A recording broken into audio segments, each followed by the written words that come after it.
Greetings, friends. This is shocking news. Congressional lawmakers have put forward a major financial relief plan, and under this bill, millions of Americans may qualify for free retirement money. Senator Joe Manchin also has a plan that would force Congress to pass key legislation, or else they may face a pay cut. My dear friends, please make sure that you watch until the end of this video to hear about all of these details. Also, every Friday, I will be announcing several winners for the Walmart gift card giveaway.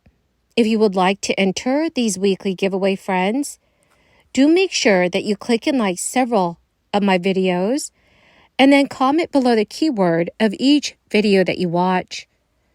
The more videos that you comment on, friends, the greater your chances of winning these giveaways. Can you talk about the how much dependence our defense capabilities or our offensive capabilities are on our satellite systems? Yes, Senator. Thank you for the question. The Army, Navy, Air Force, Marines, our terrestrial forces, if you will, are sized with the implicit assumption they will have access to space capabilities. And because of that, we've been able to, reduce the number of forces that we have, and we can now prosecute targets with much fewer assets than we would have decades ago. If we don't have access to those space capabilities, if those forces do not have access to those space capabilities, we don't have the force structure that we would need to fight without them. So that's why we have to protect and defend these space capabilities against the threats we now see arrayed against us. How many different satellite systems are we dependent on? Senator, I don't have a number, but I can talk to you just quickly about the capabilities. It's our satellite communications, it's our global positioning system, it's our intelligence systems, it's our weather systems, it's our missile warning systems. There's a host of different capabilities we provide from space. So if our adversary was able to demolish 10 of them, all right, would it create much debris? Almost certainly, yes, Senator. And how much, if that debris was floating out there, how much of our satellites would be at risk because of just the debris hitting them? Senator, that is a concern, and it's why we monitor the 45,000 trackable objects on orbit to watch for potential conjunctions, but we don't want to proliferate debris on orbit, which would increase the risk to our systems. So if you were an adversary, wouldn't that be the cheapest thing to do? If you wanted to cripple our ability, wouldn't be the cheapest thing to do is go blow up 10 or 12 of these large satellites that are out there? Sir, I don't know the cost of that, but it would certainly be incredibly reckless because it would pollute the very domain they're probably trying to operate in themselves because it's indiscriminate. It impacts potentially our satellites, their satellites, other countries' satellites, and it would be incredibly reckless behavior. According to Newsweek, more than 20 million Americans could qualify for free retirement money under the new Secure 2.0 Act. This legislation permits some Americans to receive a matching retirement plan contribution from our federal government beginning in 2027. Under Secure 2.0, several new retirement provisions were added to the current system.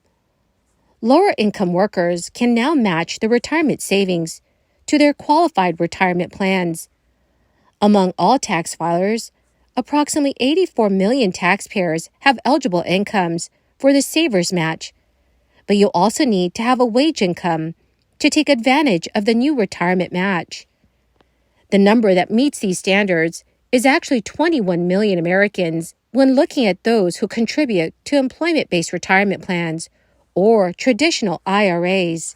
All matches will have a maximum value of $1,000 at a rate of 50 cents per dollar contributed by each employee, and the cap is at $2,000 annually. Those who have an adjusted gross income of up to $80,000 for couples or $40,000 for single filers are eligible, with the federal government matching 50% of the employee's contribution. Also, friends, according to Newsweek, Senator Joe Manchin believes he has an idea that will inspire Congress to work harder, and that is to block politicians' pay if they don't get the job done.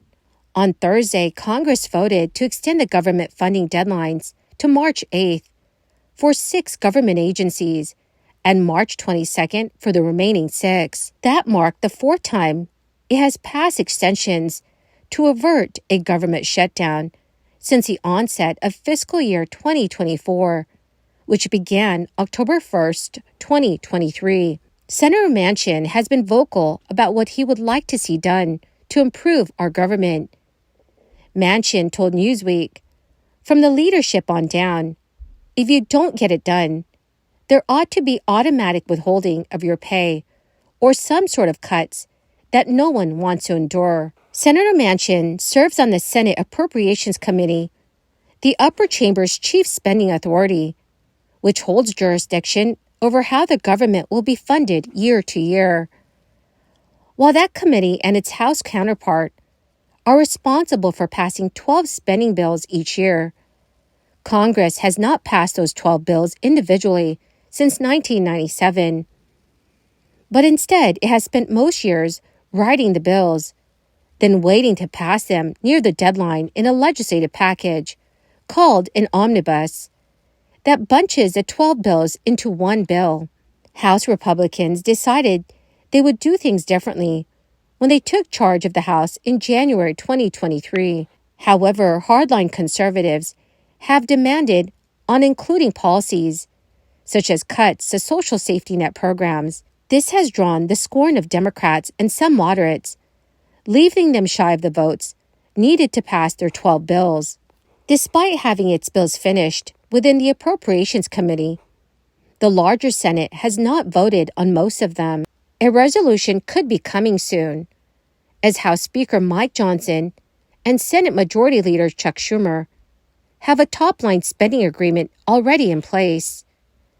However, Manchin believes if penalties and spending regulations were in place from the start, lawmakers would have reached an agreement much sooner.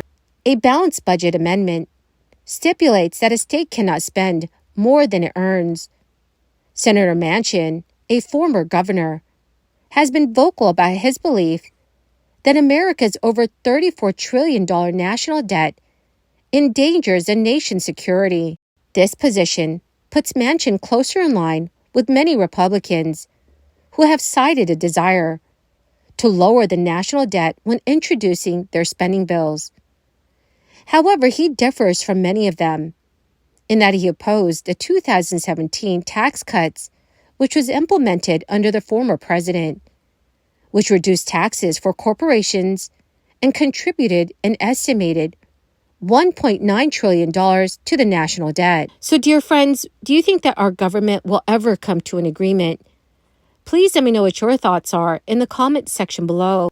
Well, my great and beautiful friends, that is the end of my daily stimulus update video for today. Thank you so much, friends, for joining me here and for being part of this community. Every Friday, I will be announcing several winners for the Walmart gift card giveaway.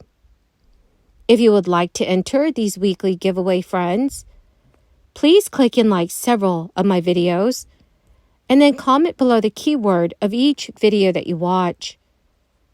The more videos that you comment on, friends, the greater your chances of winning these giveaways.